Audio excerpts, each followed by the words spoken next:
The third Friday of each June is Stop Cyberbullying Day. Bitdefender is committed to sharing cybersecurity practices and fostering a safe online environment for everyone. Two parents are joining us for a discussion about cyberbullying and digital literacy. Hi everyone, my name is Letitia Barr. I'm a blogger, influencer with a website called Tech Savvy Mama. I've been writing on Tech Savvy Mama since 2008, and the blog covers topics about technology, parenting, and education. I'm a mom of two. I have a daughter who just finished her first year of college and a son who's going to be a senior in high school next year. In addition, I'm a veteran teacher. My most recent teaching assignment, I taught middle school computer science and engineering. Hi, Letitia.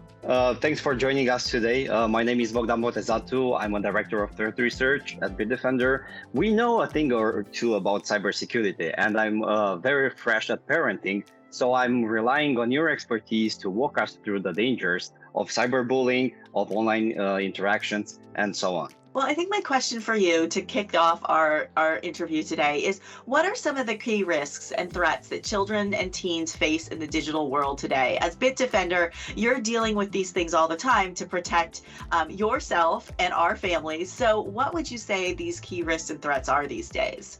From what we see, children struggle with several key risks. One of the most frequently encountered is bullying.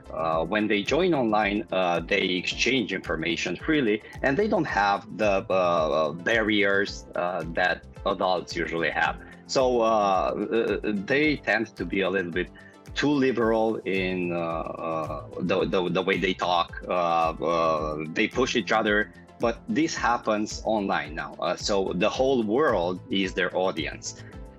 Some other key risks pertain to the fact that they don't necessarily understand danger. They're easily tricked into clicking malicious links or disclosing information that should remain secret. Credit card information, home addresses, phone numbers, social security numbers, everything that you ask a kid, they will provide it to you. Last but not least, we go into a darker sphere of the internet, where children can potentially meet strangers. And these strangers might attract people in our kids in inappropriate conversation. They will try to groom them. They will try to establish meetings. So this is where things go out of the realm of cyber and become a little bit more oriented towards physical danger. So many times parents feel overwhelmed with the new state of threats and trying to keep up with threats. Do you have any good techniques for families about how they can protect their kids and their devices and their homes and their personal information from all these threats? Well, the funny thing is that, I had two major moments in my existence as a person when I was really, really frightened. The first one was when my kid went on a bike and just went around the corner and I lost him, right? I couldn't see him anymore for the first time. The second time was when he picked up a mobile phone for the first time. So it so happened that my wife forgot the mobile phone on the couch, and my kid picked it up and started browsing the internet. I have no idea how he got on the internet, but he did it.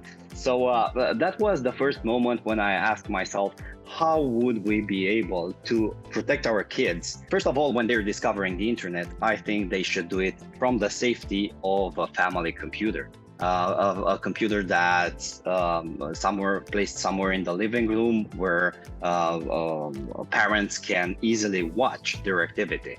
If they stumble upon dangers, parents should intervene and maybe follow up with a discussion about what they just saw or what they just did on the internet. Second, and this is a little bit more convenient, is parental control technologies. We talked about the fact that online content might be inappropriate for their age. Also, prolonged access to the internet is not something that's suitable for a young kid. So controlling how much screen time they have available on a specific day is also important. And parental control solutions usually handle both tasks. They filter out inappropriate content based on their age. And secondly, they limit the amount of screen time they are allowed. My husband and I really struggled with the idea that we were going to put a family computer in our house because at the time she hadn't had access to a screen in this way before. And my husband, who's in the network, he's also in networking, so in the computer industry as well. We were struggling with this idea of where are we going to put it so she's not like moth to flame, always drawn to the screen. How will we select good software? How to teach her to navigate websites safely? All those things were big questions we had as educated technology professionals. And so we figured if we had those questions, what in the world would what in the world would your other parents do, and how would they handle these things? And since then, obviously we figured it out, but we've also seen the landscape of technology in our homes change quite a bit. I mean, back then, there were no smartphones, there were no apps, there was no social media. It was a completely different landscape back then from what it is today. And, with the advent of social media and the influx of it and it being such a big part of our kids' lives, I know my middle schoolers, they really feel FOMO when they are not connected to their devices. If you're not part of these things, you tend to feel left out. But at the same time, there's a great risk to our kids in constantly being connected, right? So we definitely see that. And we want to keep our kids safe. Like you talked about riding your bike. I think of internet security and being knowledgeable about the risks of cyberbullying. It's just like watching your kid take off on a bike for the first time, or why we as parents held our kids' hands when they were crossing the street for so many years. And for parents, teaching technology is like riding a bike, right? It's difficult when you learn it, but it becomes easier and easier as you progress. But parent to parent, when did your kids discover internet? At about what age? They started off using probably the PBS Kids website when they were about 5 or so. It tied into their favorite shows. It was very educational in nature, but like you said, we limited that screen time to be a small amount, and they would only do a little bit at a time. But back then they didn't have smartphones to be on all the time.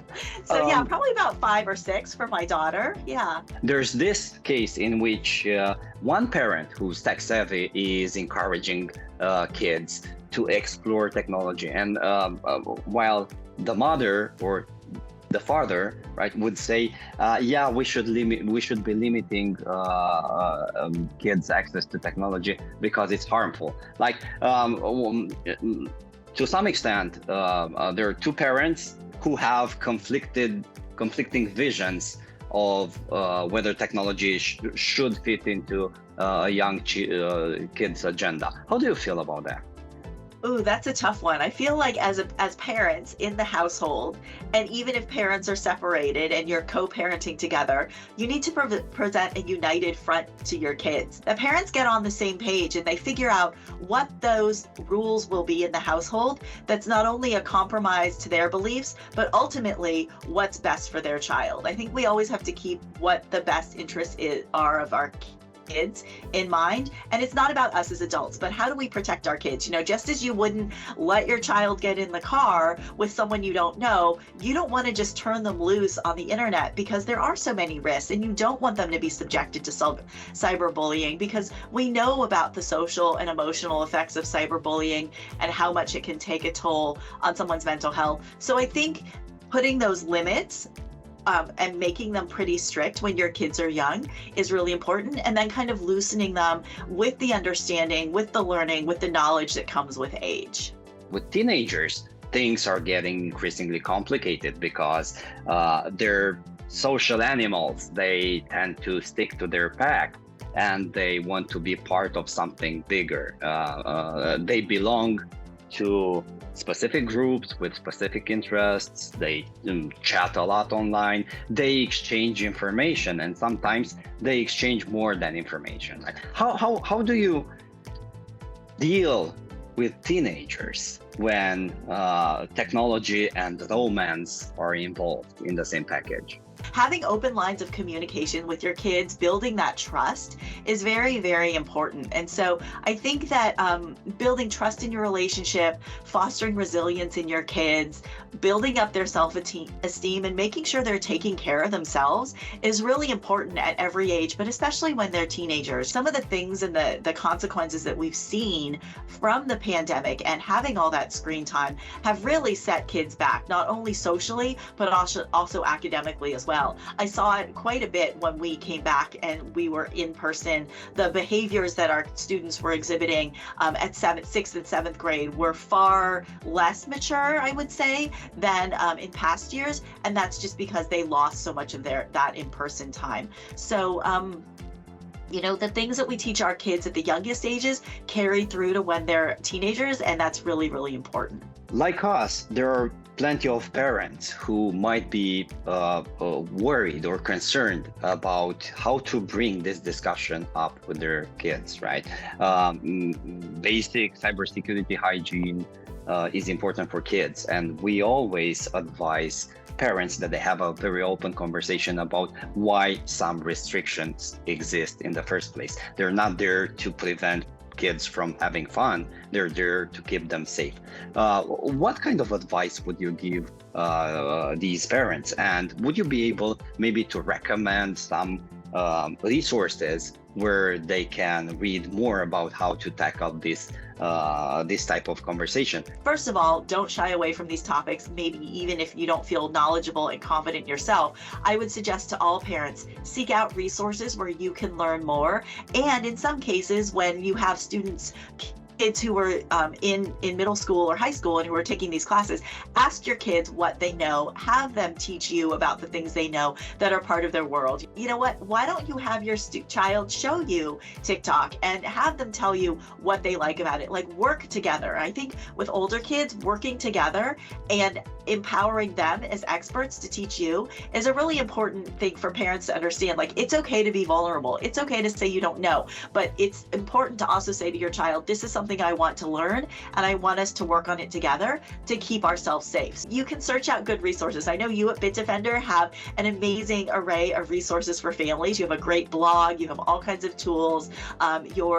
Your software is incredible at protecting families and ensuring that families stay safe when they're using digital devices. There's a great game from Google called Interland. It's a free game that's online that teaches kids how to be smart, alert, strong, kind, and brave. And it's really fun. It teaches them about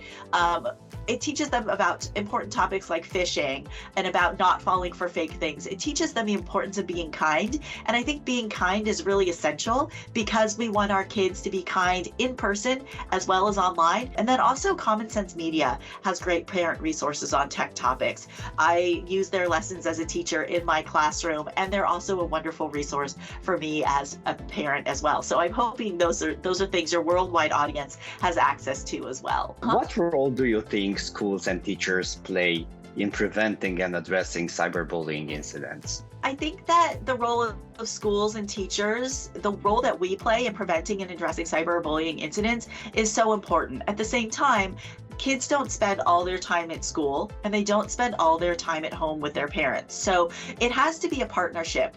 There needs to be a sharing of information and that homeschool connection. Like, what is taught at home needs to be reinforced by families in their home. Researchers at Edith Cowan University in Western Australia said that there should be a full review of the cybersecurity curriculum to include lessons that cater to kids as young as 5. Having age-appropriate lessons for the youngest ages in schools is essential. We need to teach digital literacy to the youngest ages, and educators need to emphasize the importance of being smart, alert, kind, strong, and brave inside the classroom, outside the school walls, and parents need to do it with their kids when they're at home as well. When we started working on our parental control app, we interviewed people all over the world to understand what they were facing with, what their blind spots were in terms of children's online activity and so on. And there were a couple of mentions of people who found burner phones on their kids. Like their kids knew that past curfew, they had to hand in smartphones and tablets. to parents, and they were like very sneaky. They found a way to work around that restriction by simply purchasing a burner phone. They didn't have any SIM cards. They were just leeching off Wi-Fi from the family router. They were so happy to hand the device over because they had a backup. And this got us thinking that unless you keep tabs on your network and spot strange devices connecting to your Wi-Fi, you won't be able to tell whether your kid has a secondary device to circumvent these restrictions or not. Keeping an eye on your network and your Wi-Fi and who's connected to your Wi-Fi is a really important strategy for parents if you want to make sure that your kids are being safe, that they're abiding by the screen time rules, and ultimately they're not talking to people after hours when they should be asleep. It's essential for kids to get a good night's sleep. If for some reason they have a burner phone and they're on it late at night, it's going to start affecting their sleep and their mental health and just their ability to function and be a kid. So keeping an eye on your network and the devices connected to it is a great strategy. We all know that cyberbullying is a growing phenomenon. A lot of teenagers face cyberbullying, and a lot of them don't speak up. There's this victim mentality in which usually the victims of cyberbullying perceive that it's their fault for being bullied online, and they're ashamed to bring it up to tutors, to parents, to teachers, and this escalates over time, right. And it brings misery to everybody's life. What are the telltale signs of a bullied kid? I think that it's important to pay attention to a shift in the child's behavior, because the shift in their behavior, are they more withdrawn? Are they at home? Are they not eating? Are they in their room a little bit more? Are they less social with the friends that they've been interacting with outside of school on a regular basis? Do they seem a little bit more withdrawn from the people in their social circle? Those can all be telltale signs that something is going on. So paying attention to your child's behavior, especially for anxiety, depression, self-esteem, any sort of shift is important to look for.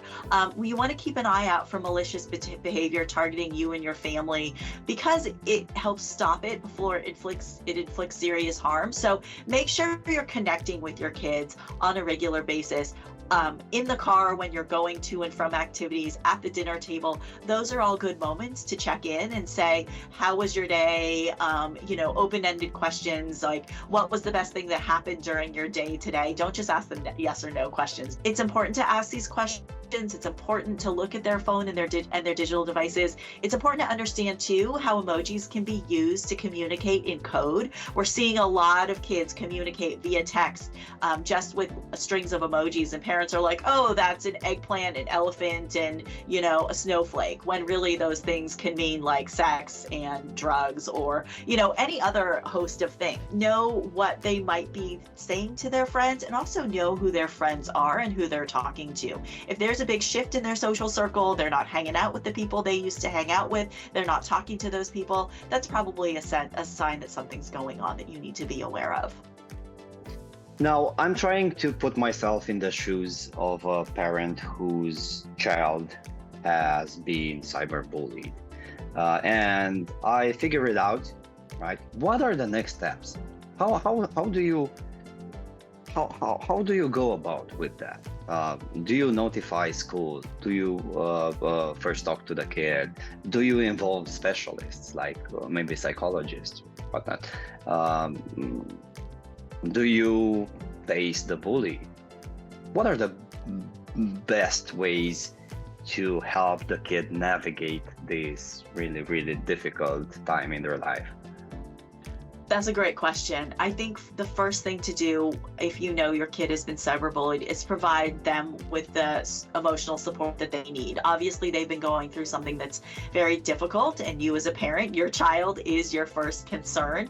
And so their well-being should be their first concern as well. I think talking to them, understanding the problem, understanding maybe who's involved, the severity of the problem is really important to understanding how to address it next. If there's an interaction at school, you can certainly involve the school administrators, the principals, teachers, if it's specific to a certain class. Make sure that the school is aware. And in some cases, you might even need to involve the authorities, contact law enforcement if needed, depending on what happened. So I think the first thing to do is to really talk to your child, understand what's happened, understand how it's affected them, and involve a professional, a therapist, a psychologist, somebody who can provide them with some therapy to, ensure that their mental well-being is being taken care of and they can heal from this place of hurt.